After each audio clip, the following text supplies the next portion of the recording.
Hi everyone, good evening. তো আজকে চলে এলাম তোমাদের সাথে ছোট্ট একটা মিনি ব্লগ শেয়ার করতে।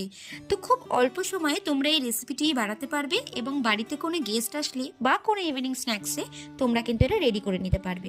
তো এটা বানাবো আজকে বেবিকর্ন ক্রিপসি একটা ছোট্ট রেসিপি, যেটা কিন্তু খেতে খুব মজাদার হবে।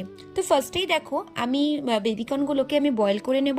নেওয়ার পরে তারপরে এর মধ্যে ময়দা, একটু অ্যারারুট, গোলমরিচের গুঁড়ো, একটু নুন আর একটু কাশ্মীরি লঙ্কার গুঁড়ো ভালো করে দিয়ে মাখিয়ে নেব।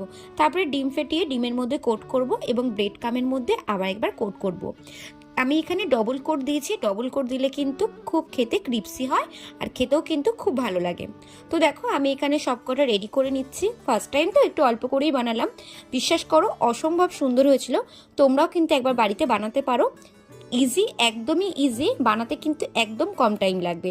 তো দেখো এবার তেল বসিয়ে দিয়েছি, গরম হয়ে গেলে বেবিকর্নগুলো দিয়ে দেবো।